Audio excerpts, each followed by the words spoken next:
কিছুদিন আগে স্ট্যান্ড রোডে আমি একটা কাজে এসেছিলাম, তো ঠিক করলাম ফেয়ারলি প্লেস ফেরিঘাটের পাশেই মিলেনিয়াম পার্কটা একবার ঘুরে দেখে নেব। তো হুগলি নদীর তীরে অবস্থিত এই পার্কটি 1999 সালে ডিসেম্বর উদ্বোধন হয়েছিলেন। উদ্বোধন করেছিলেন তৎকালীন মুখ্যমন্ত্রী জ্যোতি বসু। এবং পার্কটার মূলত উদ্দেশ্য ছিল বাচ্চাদের জন্য, বাচ্চাদের পার্কই এটা করা হয়েছিল। কিন্তু এই মুহূর্তে বাচ্চাদের পার্ক বা শিশুদের পার্ক এটা বলা ঠিক হবে না, কারণ বাচ্চাদের কোনো রাইডই এখন এখানে চলে না। তো যাই হোক, পার্কটার ভিতরে ঢুকেছিলাম। স্ট্যান্ড রোড এবং হুগলি নদীর মধ্যেখানে এই পার্কটা।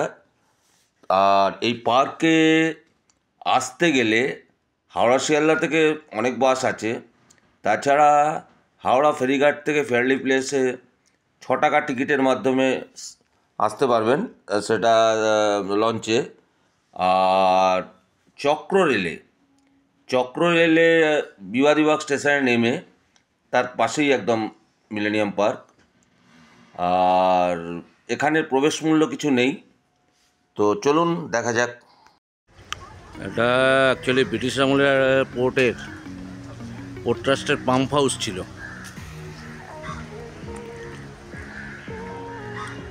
আর এই হচ্ছে মিলেনিয়াম পার্কের 2 গেট। ঢুকবো একটু ভিতরে, দেখি। এখানে এন্ট্রি ফি কিছু নেই। এই হচ্ছে মিলেনিয়াম পার্কের ভিতরটা, পার্ট 2টার।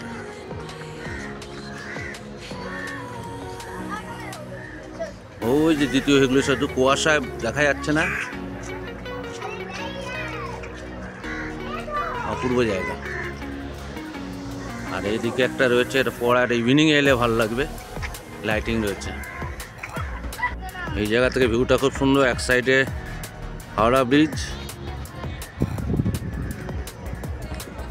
আর ওই যে দ্বিতীয় হেগুলো ব্রিজ।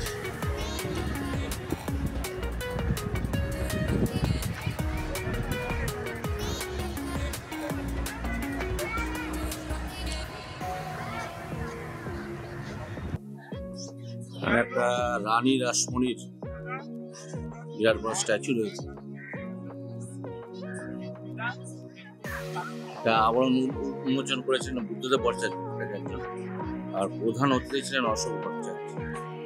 22শে আগস্ট 2002। মিলেনিয়াম পার্কটা একবিংশ শতাব্দীর শুরুতেই এটা স্টার্ট করা হয়েছিল।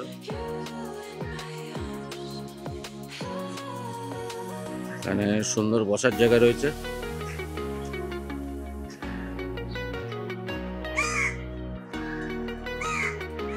এখানে কতগুলো স্টল রয়েছে, বাট এগুলো বন্ধ আছে। রক্ষণাবেক্ষণের খুব অভাব। এত সুন্দর একটা পার্ক বানিয়েছিল, কিন্তু সেটা বর্তমানে আমার মনে হয় ঠিক।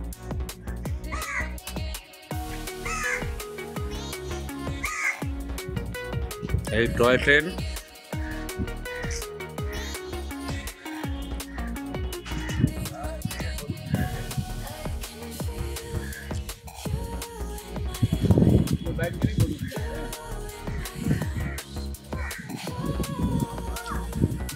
অদ্ভুত ব্যাপার যেটা,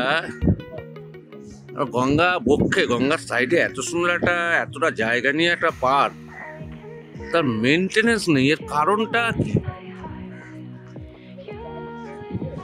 এটা বন্ধ হয়ে পড়ে আছে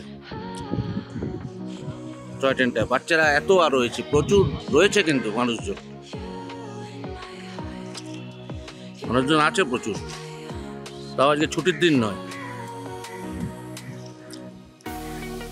বুঝতে পারছি না এটা কেন ইগোর ব্যাপার কিনা জানি না। এক সরকারের আমলের বানানো, আর এক সরকার মেনটেনেন্স করবে কিনা করবে না এরকম ব্যাপার জানি না। তবে মেনটেনেন্স করলে আমার মনে হয় আরও ভালো। সাইডে অনেক বসার জায়গা করা হয়েছে গঙ্গার ধারে। সন্ধ্যের পরে এলে ভালোই সময় পাস হবে, ভালোই লাগবে জায়গাটা, কিন্তু একটু ভালো করে করলে আমার মনে হয় ভালো। এখানে আর একটা জেটি রয়েছে।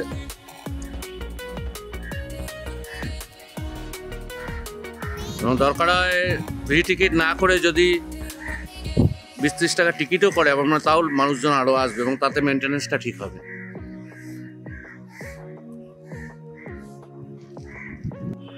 পশ্চিমবঙ্গের মাননীয় মুখ্যমন্ত্রী শ্রী জ্যোতি বসু কলকাতা নদীটির সৌন্দর্যায়ন প্রকল্পের শুভ উদ্বোধন করলেন। মাননীয় ভূতল ও পরিবহন ভারত সরকারের মন্ত্রী শ্রী রাজনাথ সিং অনুষ্ঠানের প্রধান অতিথিরূপে উপস্থিত থাকলেন। মাননীয় মন্ত্রী, পৌর বিধায়ক ও নগরোন্নয়ন দপ্তর, পশ্চিমবঙ্গ সরকার সহ-সভাপতি CMDA অশোক ভট্টাচার্য অনুষ্ঠানে পৌরোহিত্য করলেন। 26শে ডিসেম্বর 1999। অ্যাকচুয়ালি এই 2000 সাল পড়তেই এই মিলেনিয়াম পার্কটা শুরু হয়, মনে হয় 1 জানুয়ারি 2000। সবই ঠিক আছে, কিন্তু এটা নাকি করোনার সময় গলা অবধি ঘাস হয়ে গেছিল সব জায়গায় এবং সাপকোপের উপদ্রব হয়েছে।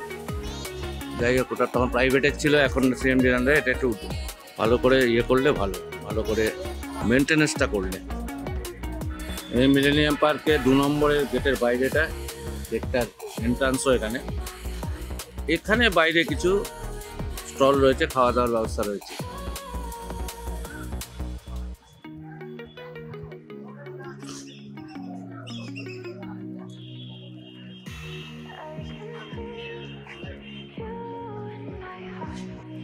এটা মিলেনিয়াম পার্কের আর একটা গেট। এটা বোধহয় নাম্বার 1টা, tribute to Kolkata coal India limited. এটাও এন্ট্রি নেই। ও 2 থেকে বেরিয়ে তার সাইডেই হচ্ছে এই 1 নম্বরটা। এটা এখন KMDর আন্ডারে নেই, KMCর আন্ডারে আছে। দেখুন, এই যে সব নষ্ট হয়ে পড়ে রয়েছে। ইজিলি এগুলো চালু করা যেত। দেখুন কি সুন্দর বানানো হয়েছিল। এগুলো সন্ধ্যের পরে এলে কত ভালো লাগবে। কুকুর শুয়ে আছে,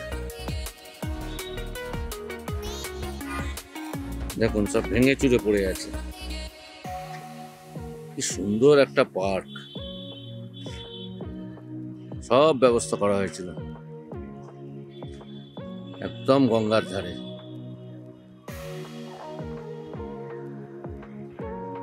দেখুন এখানেও একটা টয় ট্রেন বন্ধ হয়ে পড়ে রয়েছে।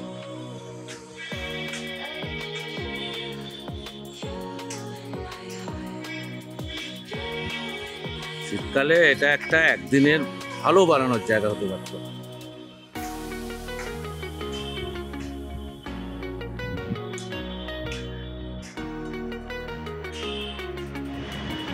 এই জায়গাটা হলো কাপেলদের বসে থাকার জায়গা, একদম গঙ্গার ধারে।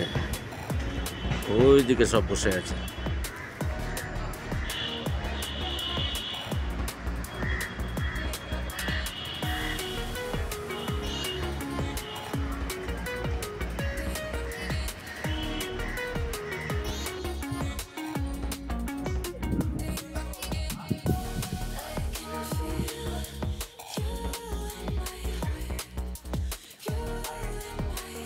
ভিতরে এখানেও একটা স্টল ছিল, বন্ধ।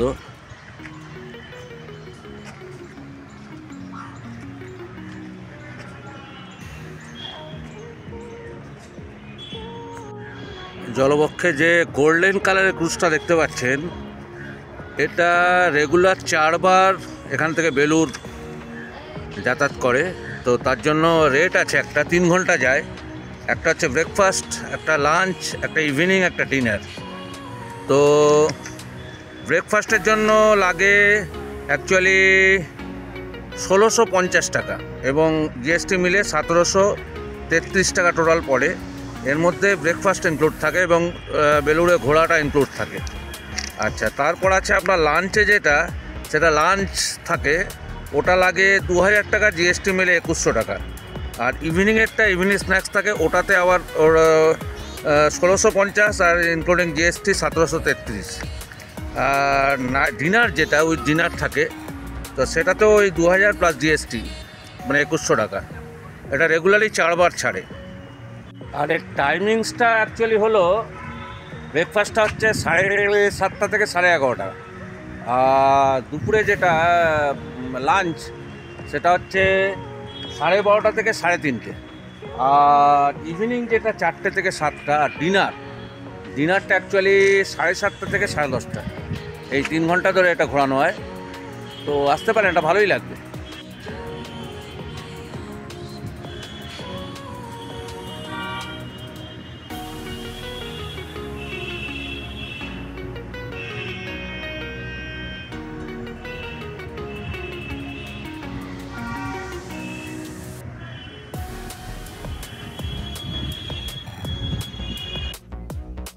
এছাড়া ইভিনিংয়ে গঙ্গাবক্ষে ঘোরার জন্য ইভিনিং ক্রুজ ছাড়া হয়, যেটা প্রত্যেক দিনই ছাড়ে, কিন্তু সোম থেকে শুক্র সন্ধ্যে 6টা থেকে 7:30 অবধি 1.5 ঘন্টা করে ছাড়ে। আর শনি রোববার বা অন্য ছুটির দিনে 5টা থেকে 6:30, আর 8টা থেকে 8:15 অবধি 1.5 ঘন্টা এটা গঙ্গাবক্ষে চলে, এবং এটা ভাড়া হচ্ছে মোটে 169 টাকা। আর এটা বাবুঘাটের গঙ্গা আরতি এবং 1.5 ঘন্টা গঙ্গা ভ্রমণ করে আবার মিলেনিয়াম পার্কে ব্যাক করে। হাই ফ্রেন্ডস, আজ 13ই জানুয়ারি। তো আজকে আমরা, এখন বাজে সকাল 10:50।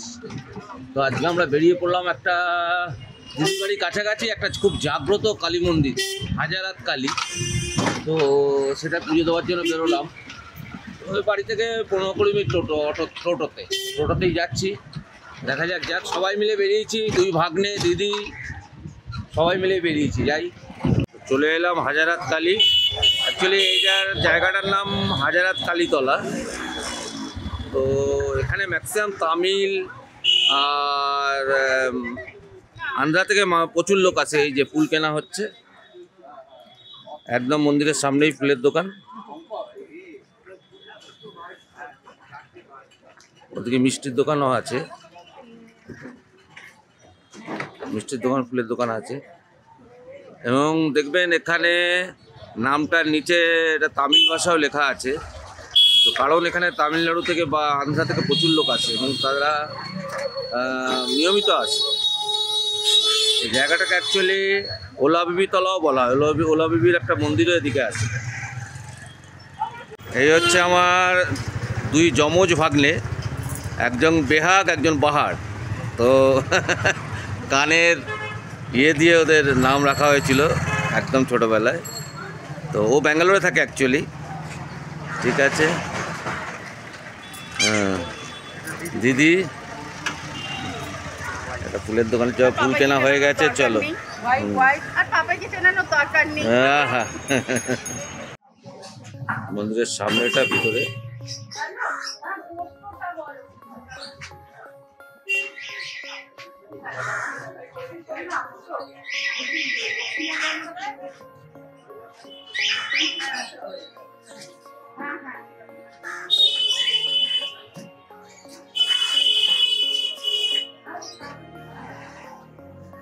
সকাল 6টা থেকে রাত্রি 10টা পর্যন্ত খোলা থাকে।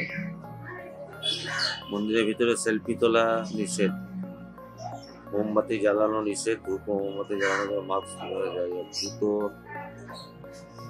চুরি হয়েছে 7টা।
হ্যাঁ নমস্কার দাদা, আপনার নামটা?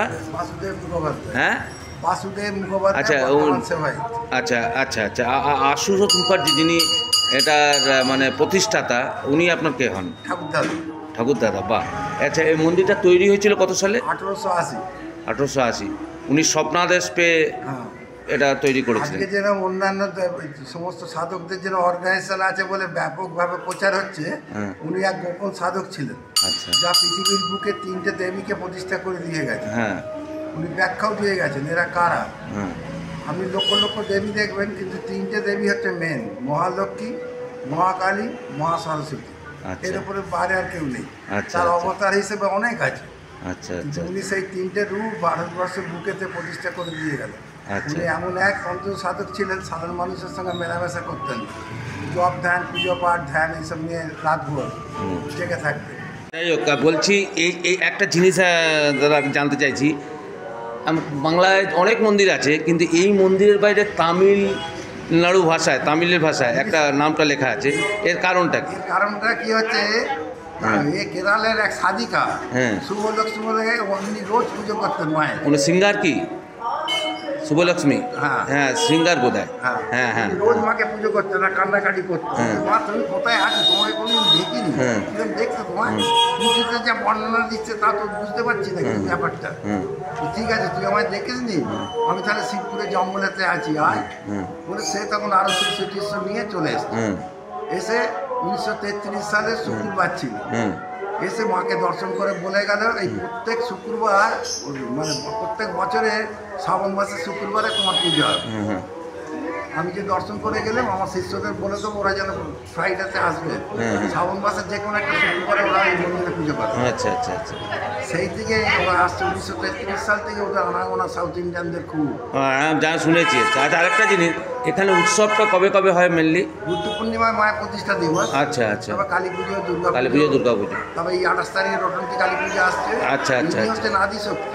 আচ্ছা, ধন্যবাদ ধন্যবাদ দাদা, খুব ভালো।